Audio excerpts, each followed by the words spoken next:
저희 집에서 우리 교회로 가는 길의 좌우에는 들녘에 억새꽃이 가을이 되면 만발합니다. 그 억새꽃 뿌리들을 좀 캐다가 봄에 저희 집 마당 한켠에 심어놨더니 잘 자라서 지금 그 억새꽃이 피어서 저희 집 마당의 한켠이 아주 풍요롭습니다. 창문을 열고 억새꽃을 바라보느라면 바람이 불면 가을의 소리가 들리고요. 또 가을이 눈에 보입니다. 이 강원 산지에 올가을 첫 대설주의보가 내려졌다는 뉴스를 제가 아침에 봤습니다. 17년 만에 10월 대설특보로 설악산에 눈이 16cm나 쌓였다는 것입니다. 반면에 남녘 한라산에는 단풍이 절정을 이루고 있다는 그런 뉴스입니다. 참으로 아름다운 계절입니다. 이 계절에 여러분 가정에도 풍요롭고 풍성하고 평안한 복이 함께 하시기를 예수님 이름으로 축복합니다. 저는 오늘 천국으로 가는 두 날개 7번째 시간으로 절대 망할 수 없는 인생의 법칙이라는 제목으로 함께 은혜를 나누고자 합니다.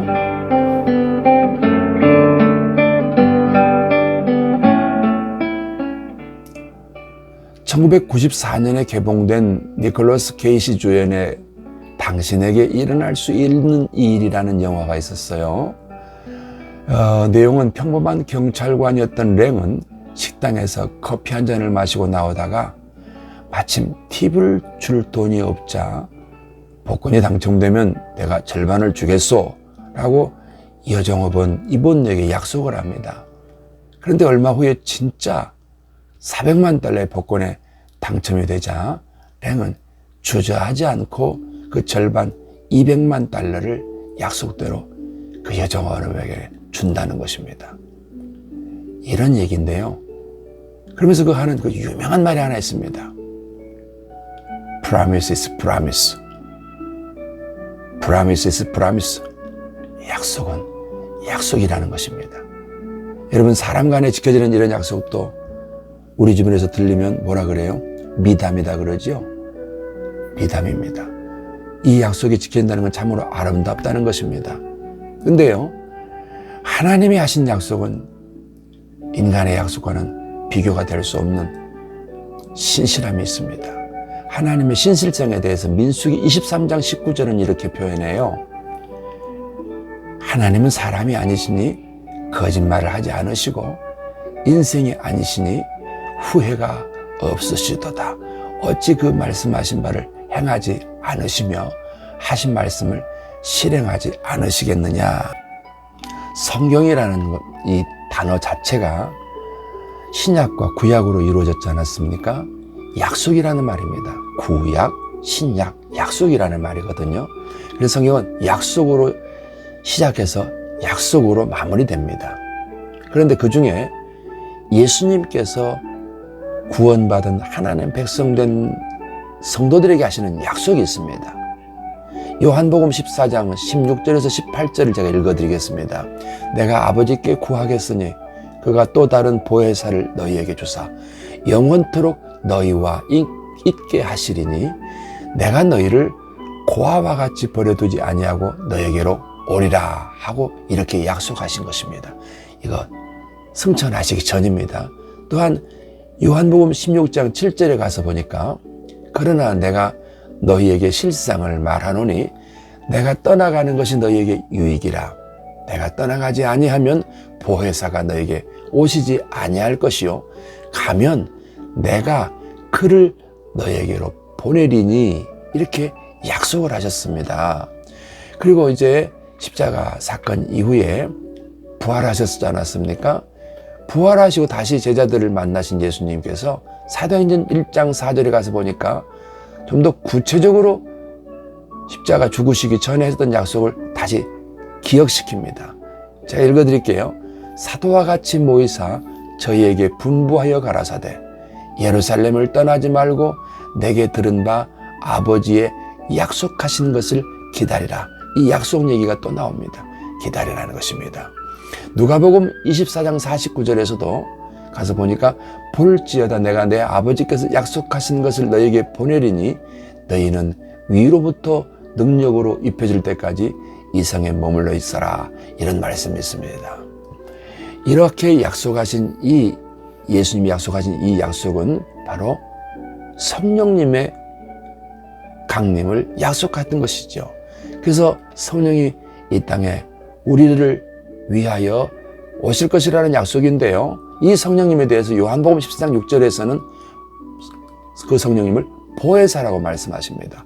보혜사라는 뜻은요, 헬라어로는 파라클레토스인데요.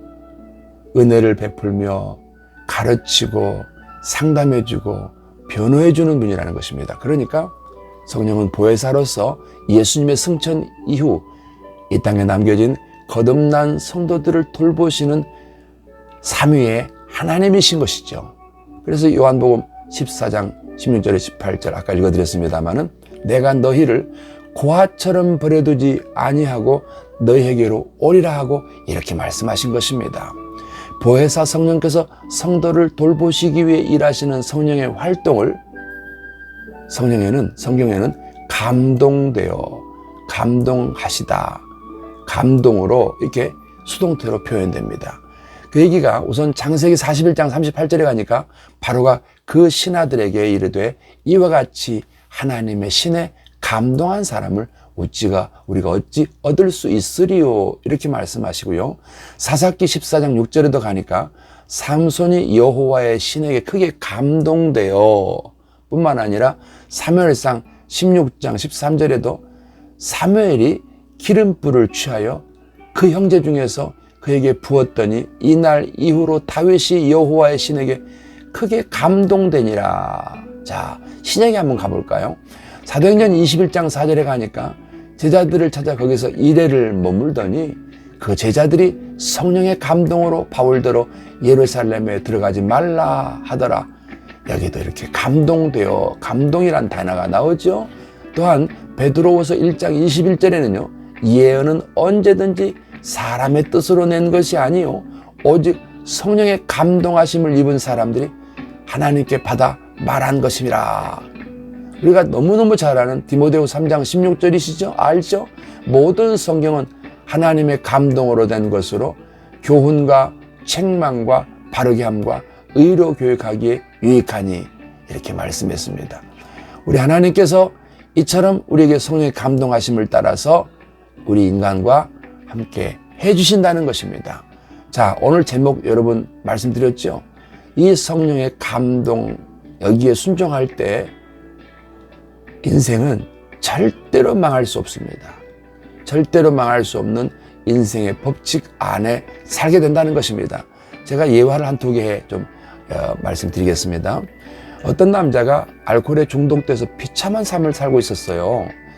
그 아내는 예수님을 이제 중간에 믿고 그리고 말씀을 읽으면서 많은 위로를 받고 그리고 성경책을 보물처럼 읽었습니다. 하지만 남편은 이런 아내의 신앙을 비웃고 또 방해했습니다. 하루는 남편이 술에 만취해 집에 돌아와서 아내 손에서 성경을 뺏어서 난로 속에 불타는 난로 속에다가 불구덩이에 던져버렸어요. 그러면서 하는 말이, 자, 이제 보자. 네가 그렇게 사랑하는 성경이 어떻게 되는가 보자. 자, 그리고서 불질러 버린 것입니다. 다음날 아침에 남편은 술이 깨서 그 불탄 재를 치우다가 성경의 몇 쪽을 보게 되는데요. 그중 마태복음 24장 35절에 있는 예수님의 말씀이 눈에 들어왔습니다.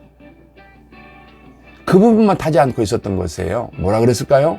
천지는 없어지려니와 나의 말은 없어지지 아니하리라. 이 구절입니다. 이 구절을 읽는 순간 남편은 깜짝 놀랐습니다. 성령께서 그 마음에 그 순간 감동하심으로 역사하셨던 것입니다. 그 남편은 그 타담한 성경 구절을 죄를 다 털어내고 소중히 거두서 자기 손에 들었습니다. 그리고서 그걸 들고서 무릎을 꿇고 회개하고 그의 영혼이 하나님께로 돌아왔다는 것입니다. 그래서 그 집안이 가문의 여러 가지 가정의 문제들이 해결이 되고 남편이 정상이 되니까 술도 끊어지겠죠. 그리고 가정이 평화로워지겠죠. 건강한 가정으로 세워졌다는 것입니다. 이처럼 성령의 감동은 우리가 상상할 수 없는 방법으로 없는 상황에서 이렇게 한 영혼의 마음을 뒤흔드는 것입니다. 이게 성령의 감동하심이에요. 또 하나의 예는요, 여자 의사였는데요. 이 남편은 또 철학 박사입니다. 그래서요, 이 남편이 예수님 믿는 자기 아내를 자꾸 이렇게 방해하고, 또 이렇게 무시하고 이러는 거예요. 그러니까 이제 그 아내가 목사님께 부탁을 했습니다. 목사님, 저희 남편 좀 전도해 주세요. 제가 남편 때문에 너무 힘듭니다. 자, 그래서 이제 남편이 있는 날을 택해서 그 집에 신방을 갔었어요. 신방을 가서 보니까 남편이 뭐 앉아 있어서 이제 인사를 하니까 서로 이야기했는데요. 목사님이 가서, 신방하러 간 목사님이 가서 집에 들어가서 앉자마자 유창하게 자기가 알고 있는 철학 이야기, 칸트, 사르트르, 키에르케고르, 아리스토텔레스, 수많은 철학자들의 이름을 들어가면서 그들의 철학 사상에 대해서 계속 쉼없이 얘기를 하는 것입니다. 근데 이 목사님이 참 대단하신 것 같아요. 끝까지 인내하면서 그분의 이야기를 다 들어준 거예요. 자, 대충 이야기가 끝나는 것 같으니까 목사님이, 박사님, 지금까지 제가 박사님 얘기를 다 들어주었으니까 이제는 박사님도 내 얘기를 좀 들어주세요 하면서 복음을 전했다는 겁니다. 그리고 간절히 기도해주고 집으로 돌아왔어요. 그런데 이 철학 박사가 다음 주일날 그 아내와 함께 교회를 출석했다는 거예요. 깜짝 놀라서 예배를 마치고 그 부인에게 이게 어떻게 된 일이냐 하고 물어봤더니 그 아내 말이 이렇습니다. 목사님 네 분이 떠나시고 난 후에 우리도 시간이 늦어서 잠자리에 들었는데 새벽녘에 남편이 크게 비명을 지르더니 침대 밑으로 내려가서 무릎을 꿇고 잘못했어요. 이제 안 그러겠습니다. 이러더라는 거예요. 벌벌 떨면서. 제가 남편을 흔들어 깨우면서 여보 왜 그래요? 하고 물으니 남편이 정신을 차리고 하는 말이, 글쎄 말이야, 목사님이 날 찾아오셔서 성경책을 탁 펼치더니 그 성경책 책 갈피에서 날카로운 비수를 꺼내서 나를 향해서 하는 말이, 네가 철학을 알면 얼마나 안다고 건방지게 하나님 말씀을 받아들이지 않느냐, 이렇게 호통을 쳐서 너무 무서워서 자기가 그렇게 쩔쩔매고 다시는 안 그러겠다고 그렇게 빌었다는 것입니다. 그래서 그 자리에서 그렇게 자지러지게 놀래서 그런 경험을 한 이후에 예수님을 자기가 믿겠다고 그 자리에서 그 꿈에 고백한 그대로 예수님을 믿겠다고 고백하고 다음날 주일날 와서 예배 끝나고 목사님을 만나서 그때부터 하나님 말씀을 받아들이기 시작했다는 것입니다. 그 어떻게 됐겠어요? 그 집이 놀라운 변화가 일어납니다. 예수 믿지 않고 예수 믿는 것을 방해하고 또 아주 핍박을 하던 가장이 예수를 믿게 되니까 집안이 평안해지겠죠. 모든 부분이 주 안에서 아름답게 되겠죠. 이처럼 성령의 감동은 우리가 알 수 없는 방법으로 우리가 알지 못한 어떤 상황에서 마음에 하나님이 일하실 때는 그 마음에 감동을 주셔서 이렇게 한 사람을 변화시키는 것입니다. 그래서 성령에 감동될 때 절대 망할 수 없는 인생의 법칙 안에 우리가 들어오게 되는 것입니다. 그리고 이 성령의 감동에 순종하는 사람에게는 특별히 하나님께서 복을 주실 때는 넘치도록 주시는 것입니다. 풍성하게. 우선 시편 23편 1절 말씀을 한번 생각해 보세요. 여호와는 나의 목자시니 내게 부족함이 없으리로다. 예수님 안에 들어오면 망할 수가 없습니다. 절대로 안 망합니다. 더 이상 부족한 것도 없게 되는 것입니다.